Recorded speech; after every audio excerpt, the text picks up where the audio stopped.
I was originally thinking I would call this I Love Trash, how Oscar the Grouch tells us everything we need to know about Washington, but I decided to use a different example.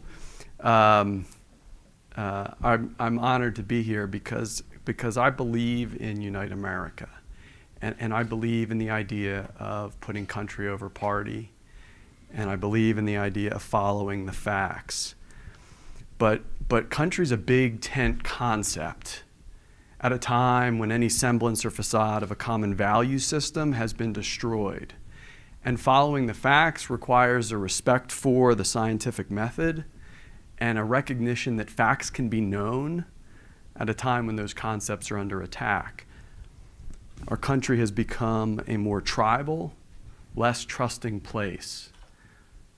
We have segregated ourselves in the siloed hives. We're divided and we're fractured. And I think if we're to be successful in our efforts to build bridges, to find common ground, we need to understand a little bit and make sure we keep in mind how we got to this fractured place. I want to talk about two trends quickly. Number one, America's traditional societal institutions and structures over the last 50 years have repeatedly failed us in the political, business, governmental, religious realms. Vietnam, Watergate, Iran-Contra, big tobacco, big pharma, opioids, clergy sexual abuse, Enron, and on and on. We borrow and spend today. We'll let tomorrow worry about tomorrow if they can survive the war, the cancer, the addiction, the abuse, the debt. In 1958, 73% of Americans said that they could trust government to do the right thing most of the time. Last year, that was down to 15%.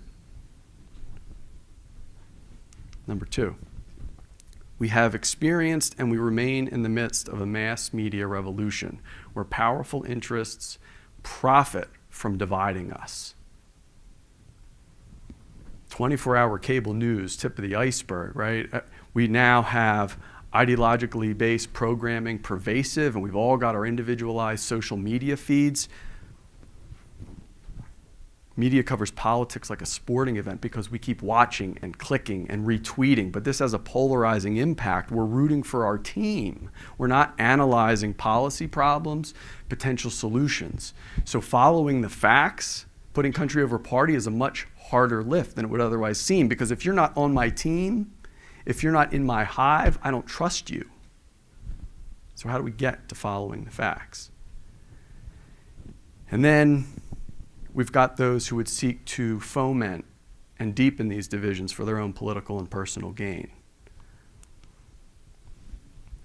But as Abraham Lincoln told us 160 years ago, a house divided against itself cannot stand. If we are to be successful in building bridges, in uniting America, I think we need to reject the forces that would tell us to answer an eye for an eye, a punch for a punch, and we need to pick a better path. I think we need to follow the example of Fred Rogers. I think we need to reject flash and embrace substance. Yes, we need the 10-word answer that grabs the headline, that grabs the attention. But we need to know the 10 words after that and the 10 words after that.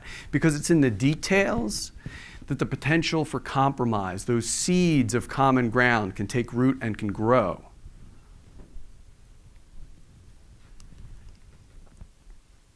And I think we need to practice empathy.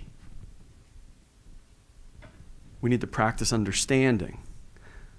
On the one hand, I think that means recognizing that there's many in our country who in the years and decades that have passed feel like they've been left behind economically and in many other ways. And adrift at sea in a storm, they found solace in those that gave voice to their anger and their fears and gave them easy enemies to blame. And on the other hand, we've got to have a lot of difficult conversations in this country about individual and institutional racism and sexism and homophobia, disparate economic opportunity, and the many other ways that we have fallen short of our country's founding principles. Now, to take these concepts and bring them into our everyday lives as ambassadors for Unite America, I think we need to follow a very simple rule. It's the rule I tell my kids every day. We need to be kind. We need to be kind. That means we make the extra effort. We lend a helping hand when we can.